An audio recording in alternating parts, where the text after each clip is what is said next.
cheesy jewelry and stuff, all Afghan stuff for me. And they'd bring me out front and center, and they want to, thank me for, mentor them, and and they had all these gifts. The war rugs were really cool. I still have those, and they're very famous over. So it's a rug. It's got tanks on it and missiles, and it's like handmade, And he never fired the IED. And the commander's like yelling, "Why didn't you blow up the IED?" He goes, "I couldn't, sir, because they were shooting so many bullets at me. I couldn't get my head up." I go, "Well, I guess the plan worked, And so we didn't get IED'd. We did take some shots and stuff like that, some casualties, but we got out of it. But after I got out of that, I thought, that's it.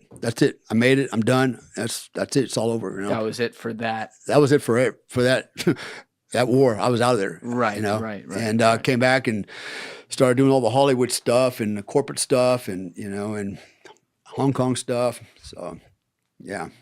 Yeah, every story I hear about the Middle East during the global war on terror, it almost doesn't feel real because it wasn't long ago. I mean, it just ended like a year and a half ago or whatever it was. And,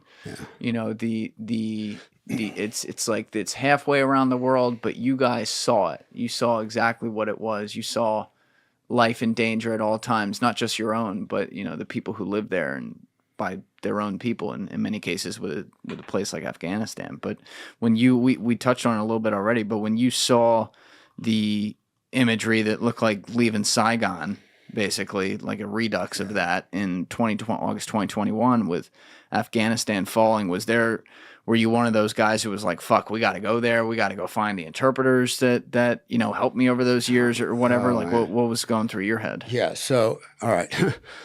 So while I was operating over there, I operated under a pseudonym, right? I never used my real name. There's a reason for that, obviously, of course. CIA. Well, now, everybody knows, but dude, I walk down the street all around the world and people go, "Hey, are you the American badass?" And the first thing I go, depends. Are you a good guy or a bad guy? I mean, I get that a lot.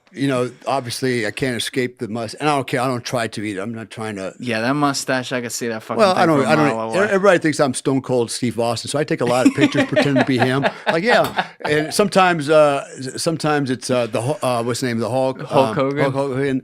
And then sometimes also, Vin Diesel, right? Not so much. My son actually. You get Vin Diesel? Actually, my son gets Vin Diesel. He looks just like Vin Diesel. I was going to say, I'm calling bullshit on that one. Yeah, but I have gotten Vin Diesel. I'm like, those people are fucking blind. Yeah.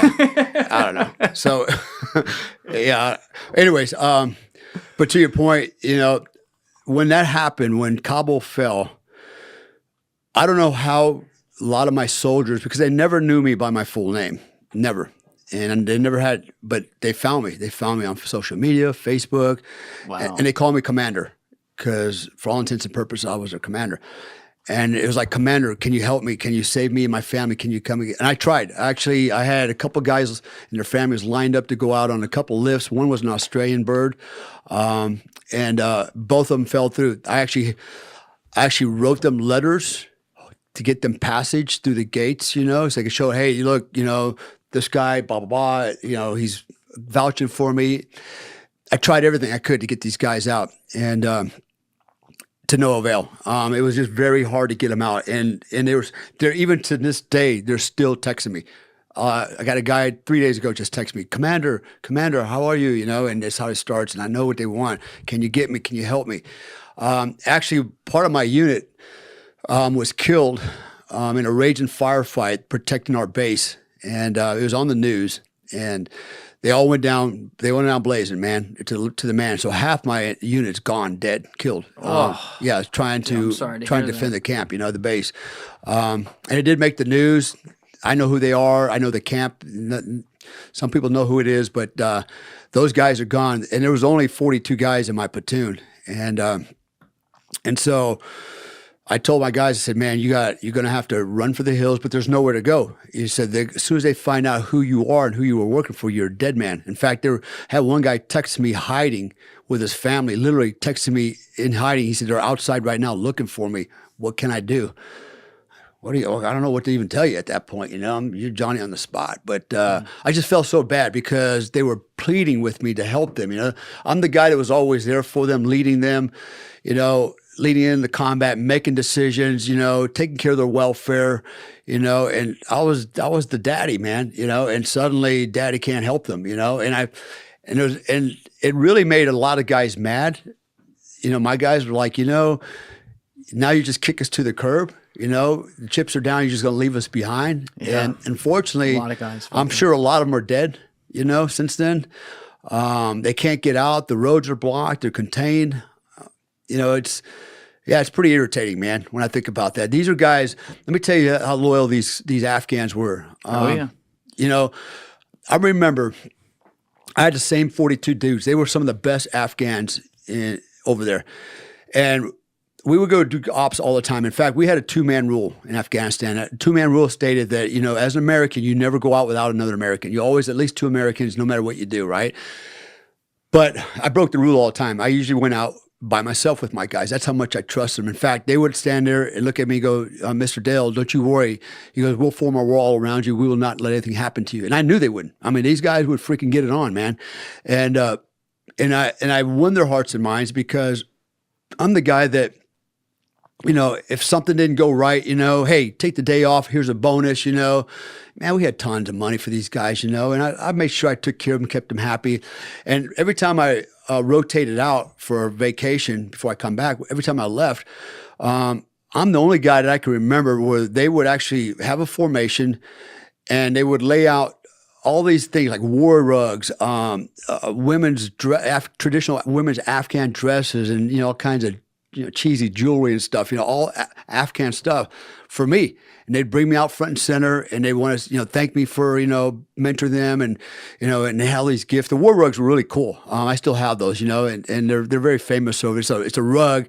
It's got tanks on it and missiles, and it's like handmade, and hand drawn. They're kind of cool, and so the guys actually really loved me and took care of me. And I knew that I would never have to worry about these guys turning on me. I trained them, I fed them, I paid them, I was just, because that's what you do. You got to be good to your soldiers, man. You got to treat them like your brothers, not like, cannon fodder. And when this happened, and they're asking for my help, and I'm totally helpless. I can't do anything. I've tried. I almost thought I had some on an airplane, and that fell through. They couldn't even get through the gates with the documents, nothing, man. They were just left out hanging, high and dry. And, I think back to Somalia, so in Mogadishu, remember, right, the big firefight, October 3rd, October 4th. And I remember on 92. Yeah, 93. yep, 92. And I remember the next morning, maybe October 6th or 7th, something like that. I can't remember the exact day now. Colonel Garrison at the time, General Garrison in the movie Black Hawk Down, he was the Delta Force commander, Colonel Garrison. Very good guy, very good officer, very well liked. And he had a formation very early in the morning, like as soon as the sun came up in front of the hangars, we got all lined up, and I remember he said, I still remember what he said. He goes, gentlemen, war is nothing more than an extension of politics.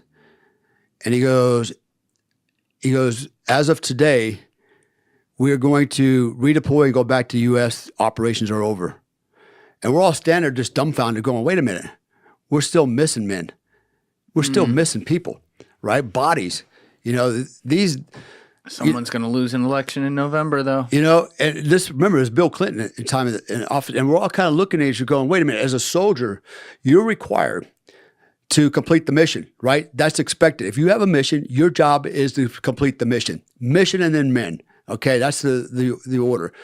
And we have a mission. Our mission was to come there and basically kill or capture Adid, right? The warlord.